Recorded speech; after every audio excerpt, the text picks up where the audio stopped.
Hello. So, welcome to another week of Bible Notes. Liz has picked up the baton for the last couple of weeks, but I'm picking it back up here. And this week's verses, we're picking up the journey of Joseph at Genesis 41, the second half of verse 1, 1b, up to verse 14. And I won't read it to you, so please, if you haven't already read those verses, why don't you hit pause now or just go and have a look at the Bible yourself and have a read about what happens in these verses and then come on back. So let's assume that you've read these verses. So what happens? Pharaoh has a dream.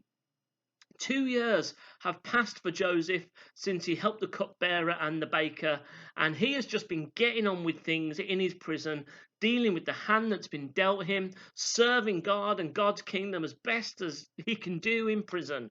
And lo, in the midst of this, 2 years later, Pharaoh has a dream. It was a vivid dream, we're told. It was a dream that stayed with him. And we're told in verse 8 that he woke up and this dream that he had would not leave Pharaoh alone. Have you ever had a dream that has troubled you? Have you ever had a dream that's just stayed with you after you've woken up? Some people dismiss dreams easily, and some people read something into every dream that they have. The one lesson that I've learned from the story of Joseph is that God can speak to all of us, believers and people who are not believers, through dreams. God spoke to Joseph in dreams. But similarly, Pharaoh wasn't a follower of God, and God spoke to Pharaoh through a dream too. God can speak to anyone through dreams. What I've found in my personal life is that he can use a dream to get my attention. But sometimes a vivid dream is just that, a vivid dream. Sometimes these vivid dreams are from God, and sometimes they're just weird, strong dreams. Sometimes they're of God, sometimes they're not. So, what do we need when it comes to dreams? We need wisdom. We need discernment. We need other people in our lives to help us with this as well. We need people who follow God, who we can trust, people who are walking with God, and people who are reliable to help us to discern it too. I mean, dreams are weird and they can come from all sorts of places and mean all sorts of things. And some of this can be from God, but not necessarily all of them. Whenever I have a vivid dream that stays with me, I am open to the possibility that it could be from God. And I have a couple of things that I do to help me to discern it. The first thing I do is I write it down and I mull it over. Does this dream mean anything to me spiritually or emotionally? What could it mean? Why might God need to tell me this through a dream? And I journal through all of these thoughts and these questions to get it out of my head and out of my heart and before me. The second thing I do is that I pray about it. I say, God, is this dream from you? I say, God, what do you think this? Well, God, will you tell me what this dream means? God, does this dream mean I should do something or should I stop doing something?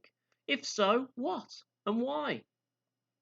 And if I feel in my prayer time that God is leading me to do something, the first thing I do is I check that it's in line with who God is and what God's word said. Because remember, God would never reveal to something in a dream that contradicts his word. And then finally, I share it with someone. Someone who I trust, someone who I see as having wisdom and discernment. I ask them, what do they think? I usually give them time and space to pray about it and let them come back to me. And then I take on all of this to discern whether God is speaking to me through this dream or if it's just a weird dream. By doing these things, I help to remain myself open to God, using the spiritual gifts and community God has put in me and around me. Remember, God can speak in dreams, but remember, it's not always him. Sometimes it's just us. So Pharaoh knew there was something different about this dream, and he called on all the people of wisdom he knew. These happened to be people who weren't of God.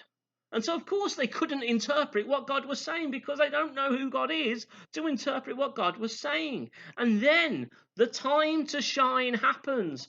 2 years on, the return of the cupbearer, who finally, after 2 years, stays true to his word. Yes, 2 years too late, but he does. And as a result, Joseph is sent for to determine the dream. What does this remind me? It reminds me that God's timing is sovereign. And there are some things that we want to happen right now, but they just don't. I bet Joseph would not have chosen to have waited 2 years, but that's what happened. I'm reminded of Esther, the words in Esther said that she was called for such a time as this. We don't determine the timeline. We just have to be ready and willing to step up into the will of God and into the things of God in the timing of God when God makes them available. That's what Joseph did. Will we similarly do the same?